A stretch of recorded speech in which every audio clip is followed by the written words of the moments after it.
ദേശാഭിമാനി മുഖപ്രസംഗം 2025 മെയ് 7.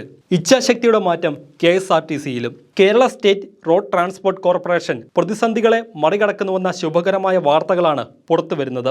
ജീവനക്കാർക്ക് ശമ്പളം പോലും കൃത്യമായി നൽകാനാകാതെ ഭാവി തന്നെ വലിയ ആശങ്കയിലായ സ്ഥാപനമാണ് കരകയറിയത്. മാസാദ്യം ശമ്പളം കിട്ടാതെയും പല തവണകളായി വാങ്ങിയും 2-3 മാസത്തെ കുടിശ്ശികയുമൊക്കെയായി കടുത്ത ദുരിതം അനുഭവിച്ച് ജോലി ചെയ്ത ജീവനക്കാർക്ക് വലിയ ആശ്വാസമാണ് ലഭിച്ചിരിക്കുന്നത്. കേരളത്തിന്റെ പൊതുഗതാഗതത്തെ നിയന്ത്രിക്കുന്ന സ്ഥാപനത്തിന്റെ തകർച്ചയിൽ ആനന്ദിച്ചവർക്കുള്ള മറുപടി കൂടിയാണ് KSRTCയുടെ മാറ്റം. ഏപ്രിലിലെ ശമ്പളം 30-ന് തന്നെ പൂർണ്ണമായി നൽകി സ്വയം പര്യാപ്തതയിലേക്ക് നീങ്ങാനുള്ള ലക്ഷ്യത്തിലേക്ക് അടുക്കുകയാണെന്ന് തെളിയിച്ചു. പ്രതിസന്ധിയെ അതിജീവിക്കാൻ സർക്കാർ സഹായം ഉറപ്പാക്കിയ മുഖ്യമന്ത്രി പിണറായി വിജയന്റെ ഇടപെടലിന്റെയും വകുപ്പ് മന്ത്രി KB ഗണേഷ് കുമാറിന്റെയും ജീവനക്കാരുടെയും മാനേജ്മെന്റിന്റെയും കൂട്ടായ പ്രവർത്തനത്തിന്റെയും ഫലമാണ് കോർപ്പറേഷനിലുണ്ടായ മാറ്റം. LDF സർക്കാരിന്റെ 4ാം വാർഷിക സമ്മാനമായി ജീവനക്കാർക്ക് 1 കോടി രൂപയുടെ അപകട ഇൻഷുറൻസ് ഏർപ്പെടുത്തി. സ്ഥാപനം എല്ലാ പരാധീനതകളെയും മറികടക്കുമെന്ന് ഒരിക്കൽ കൂടി പ്രഖ്യാപിച്ചിരിക്കുകയാണ്. സ്റ്റേറ്റ് ബാങ്കുമായി ചേർന്ന് നടപ്പാക്കുന്ന പദ്ധതിയിൽ ജീവനക്കാരൻ അപകടത്തിൽ മരിച്ചാലോ പൂർണ്ണ അംഗവൈകല്യം സംഭവിച്ചാലോ 1 കോടി രൂപ നൽകുന്ന പദ്ധതി സംസ്ഥാനത്തെ പൊതുമേഖലയിൽ ആദ്യമാണ്. ജീവനക്കാരൻ ഇതിനായി 1 രൂപ പോലും പ്രീമിയം അടയ്ക്കേണ്ടതില്ല. ഡ്യൂട്ടി സമയത്തല്ലെങ്കിലും ഈ ആനുകൂല്യം ലഭിക്കും. KSRTC നൽകുന്ന അപകട ആനുകൂല്യങ്ങൾക്ക് പുറമെയാണെന്ന പ്രത്യേകതയും ഉണ്ട്.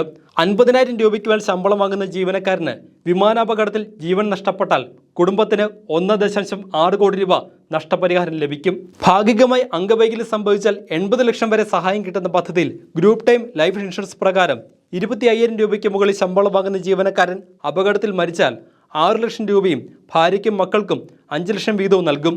ജൂൺ 4 മുതൽ ഇത് നിലവിൽ വരും.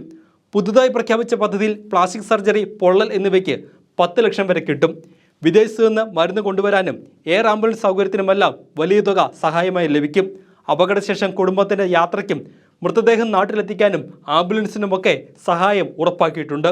ഇതിനു പുറമെ കുട്ടികളുടെ വിദ്യാഭ്യാസ ആവശ്യത്തിന് 10 ലക്ഷം വരെ ഉണ്ടെന്നതും മറ്റൊരു ആകർഷണീയതയാണ്.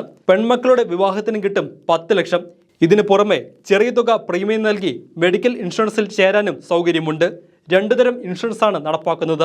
വർഷം 1995 രൂപ അടച്ചാൽ 2 വർഷം 15 ലക്ഷം രൂപ വരെ ഇൻഷുറൻസ് ലഭിക്കും. ജീവനക്കാരുടെ പങ്കാളിയും 2 മക്കളെയും പദ്ധതിയിൽ ഉൾപ്പെടുത്താം. വർഷം 2495 രൂപ അടച്ചാൽ 30 ലക്ഷം വരെ സഹായം കിട്ടും. ആശുപത്രിവാസം, ഡേ കെയർ, ആയുഷ്, ശസ്ത്രക്രിയകൾ, ആംബുലൻസ് ചെലവ് എന്നിവയ്ക്കെല്ലാം പരിരക്ഷ ലഭിക്കും.